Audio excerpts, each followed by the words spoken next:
अस्सलामुअलैकुम वरहमतुल्लाहि वबरकातुहू। उम्मीद है कि आप सब जो है वो ईमान और सेहत की बेहतरीन हालतों में होंगे।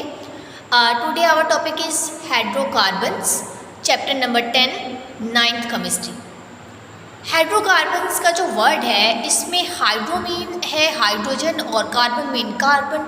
मीन्स के हाइड्रोकार्बन्स फिर हम उन कंपाउंड्स को बोलेंगे जो कि कार्बन और हाइड्रोजन पर मुश्तमिल होंगे।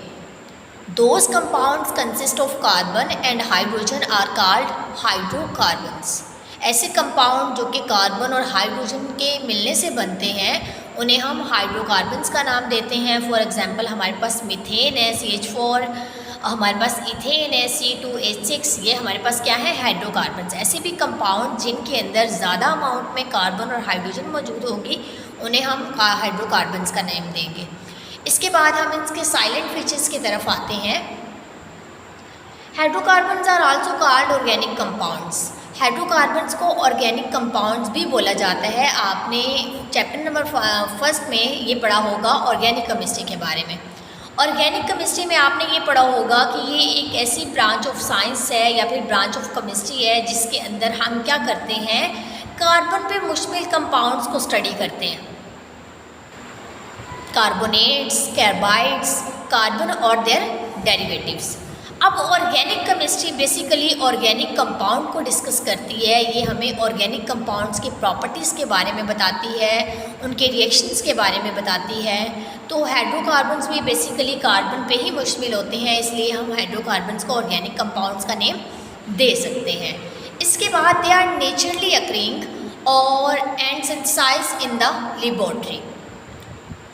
हाइड्रोकार्बन जो है ये नेचुरली अकरिंग है। मीन्स के ये नेचुरली अकरिंग कहाँ पे हैं, ये प्लांट्स में पाए जाते हैं और एनिमल्स में पाए जाते हैं। अब आप पूछेंगे कि एनिमल्स में किस तरह से पाए जाते हैं। आपने सुना होगा कि proteins are hydrocarbons, carbohydrates are also hydrocarbons. इसके अलावा लिपिड्स, प्रोटीन्स, ये सारे बायोमोलिक्यूल्स जो हैं जो कि एनिमल्स और प्लांट्स में भी पाए जाते हैं, इन्हें हम ये बेसिकली क्या होते हैं, ये हाइड्रोकार्बन्स ही होते हैं। फर्स्ट पे ये बिलीव किया जाता था कि जो हाइड्रोकार्बन्स हैं वो सिर्फ लिविंग ऑर्गेनिज्म में पाए जाते हैं और इन्हें लेबोरेटरी के अंदर आर्टिफिशियल तरीके से तैयार नहीं किया जा सकता। लेकिन with the passage of time ये चीज़ सामने आई कि हम जो है हाइड्रोकार्बन्स को लेबोरेटरी के अंदर भी प्रिपेयर कर सकते हैं। और सबसे पहला जो ऑर्गेनिक कंपाउंड लेबोरेटरी के अंदर बनाया गया था वो था यूरिया। यूरिया वो ऐसा पहला कंपाउंड है जो कि लेबोरेटरी के अंदर प्रिपेयर किया गया था। They include proteins, lipids, vitamins, और ये सारी चीज़ें जो हैं हाइड्रोकार्बन्स में आ जाती हैं। फिर इसमें आता है The number of compounds formed by carbon are far more than formed by all other elements in the periodic table। यहाँ पे वो ये बताना चाह रहा है कि कार्बन पे से बनने वाले जो कंपाउंड्स हैं उनके नंबर ज़्यादा हैं, यानी वो तादाद में ज़्यादा है। एक साइड पे हम क्या करें, कार्बन के कंपाउंड्स को रख लें, कार्बन से बनने वाले कंपाउंड्स को यानी हाइड्रोकार्बन्स को, ऑर्गेनिक कंपाउंड्स को, और दूसरी साइड पे हम पूरे पीरियोडिक टेबल के जो एलिमेंट्स हैं जिन कंपाउंड्स को बनाते हैं उन साइड पे रख लें, तो कार्बन से बनने वाले कंपाउंड्स ज़्यादा हैं।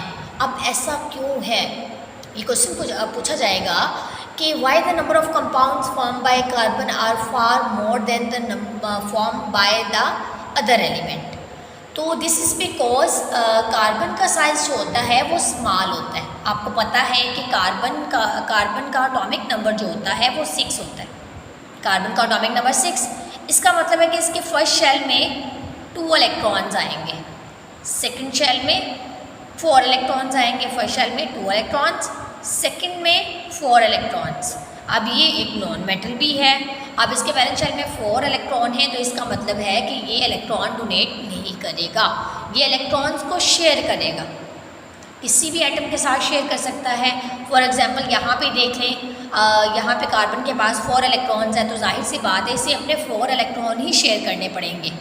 तो यहाँ पे एक हाइड्रोजन आता है और अपना 1 इलेक्ट्रॉन इसके साथ शेयर कर देता है।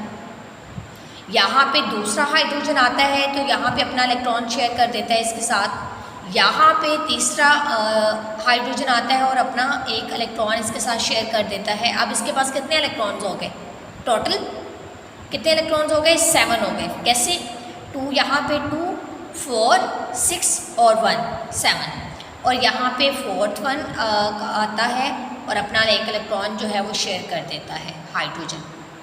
तो ये हमारे पास बन जाएगा मीथेन CH4, जो कि एक हाइड्रोकार्बन है। तो कार्बन का स्मॉल जो साइज़ जो है वो बहुत स्मॉल है, सिर्फ इसके गेट 2 शेल्स हैं, 2 शेल्स हैं इसके गेट। और ये क्या करता है? Form strong covalent bond. अब ये क्या करता है? एक कोवलेंट बॉन्ड बनाता है और वो कोवलेंट बॉन्ड क्या होता है? स्ट्रॉन्ग होता है with hydrogen and oxygen and nitrogen. अब वो कह रहे हैं कि इसकी वजह क्या है कि कार्बन पे मुश्तमिल जो कंपाउंड्स हैं उनकी तादाद बहुत ज़्यादा है as compare to all other elements of the periodic table, because carbon का साइज़ जो है वो स्मॉल है और इसके पास ये टेंडेंसी है कि ये एक स्ट्रॉन्ग कोवलेंट बॉन्ड बना सकता है। किसके साथ? हाइड्रोजन के साथ, ऑक्सीजन के साथ और नाइट्रोजन के साथ। तो इसका आंसर ये होगा, ये बुक में भी मौजूद है, कैटिनेशन। अब इसकी एक अदर प्रॉपर्टी है जिसे हम कैटिनेशन का नाम देते हैं। अब कैटिनेशन बेसिकली क्या है? It is a self linking property of carbon. अब कार्बन क्या करता है? अपने दूसरे कार्बन एटम के साथ भी कोवलेंट बॉन्ड की फॉर्मेशन कर लेता है। किस तरह से करता है? लाइक आपको पता है कि कार्बन के वैलेंस शेल में, अगर हम इसका वैलेंस शेल ड्रा करें तो इसके वैलेंस शेल में 4 इलेक्ट्रॉन होते हैं और ये 4 इलेक्ट्रॉन्स ही इसने शेयर करने होते हैं ताकि इसका ऑक्टेट मुकम्मल हो जाए और ये स्टेबल हो जाए। अब ये कार्बन क्या करता है? दूसरे कार्बन एटम के साथ भी इलेक्ट्रॉन्स को क्या कर लेता है? शेयर कर लेता है और एक स्ट्रॉन्ग कोवलेंट बॉन्ड बना देता है। तो इसकी यही सेल्फ लिंकिंग प्रॉपर्टी जो है, इसी तरह से ही आप जो है 14 तक कार्बन एटम्स आपस में अटैच होते जाएंगे, लंबी चेन्स बना देंगे और ये जो बड़ा से कंपाउंड्स बना देंगे। इसके अलावा ये रिंग स्ट्रक्चर भी बना सकते हैं। क्या कर सकते हैं? कार्बन एटम्स रिंग स्ट्रक्चर भी बना सकते हैं इस तरह से। इस कार्बन ने इसके साथ बॉन्ड बनाया, इसने इसके साथ बॉन्ड बनाया और यहाँ पे अगर इसकी वैलेंसी हम फिलअप करें तो यहाँ पे कार्बन के 2 बॉन्ड बने हुए हैं, बाकी इसके पास कितने इलेक्ट्रॉन्स फ्री हैं? 2 इलेक्ट्रॉन्स और फ्री हैं। तो यहाँ पे ये हाइड्रोजन अटैच हो गया, यहाँ पे दूसरा हाइड्रोजन अटैच हो गया, इसी तरह से 2 हाइड्रोजन इसके साथ अटैच हो गए, 2 हाइड्रोजन इसके साथ, 2 हाइड्रोजन इसके साथ। तो बेसिकली कार्बन क्या करता है? अपने ही कार्बन एटम के साथ इसकी सेल्फ